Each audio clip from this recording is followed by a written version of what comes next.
تزيد كتلة عضلية. الهايبرتروفي ده من 6 ل 12 حتى.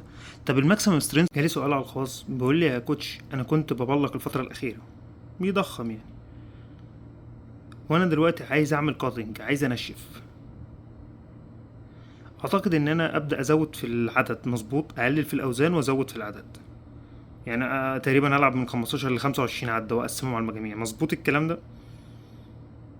للاسف يا بطل الكلام ده مش مظبوط، لان اللي بيحدد انت هتزيد ولا هتقل هي تغذيتك، الاكل بتاعك. اتكلمت على الموضوع ده في الفيديو ده قبل كده. لكن العدد بتاعك اذا كان بقى من 6 ل 12، من 15 فاكثر، من عدة ل5، الكلام ده بيحدد هدفك من التمرين. احنا معانا 4 انواع بنمشي عليهم. عندك الماسكولار اندورنس والهايبرتروفي والماكسيمم سترينث والباور. الماسكولار اندورنس دوت بيكون عبارة عن التحمل بتاعك.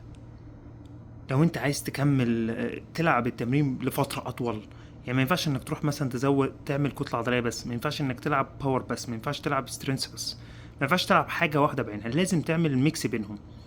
الاندورنس هو التحمل اللي بيخليك تقدر تنتج لمدة اطول، تقدر تشتغل لفترة اطول. يعني انت لو شغلك نفسه، عملك نفسه بيعتمد على الحركة والمجهود والشيل والحط والطلوع والنزول، يبقى انت اكيد هتحتاج تركز شوية في تمرينك على الاندورنس.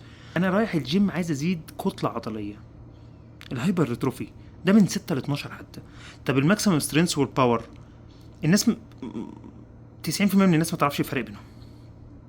هديك باختصار شديد الفرق بينهم دلوقتي، وهكلمك عليهم في فيديو تاني بالتفصيل. الماكسيمم سترينث هو انك بتلعب من عدة ل6 عدات، لكن في اي وقت، مش وقت محدد.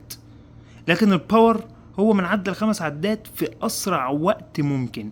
بمنتهى البساطة الفرق بينهم زي رفع الاثقال والباور ليفتر.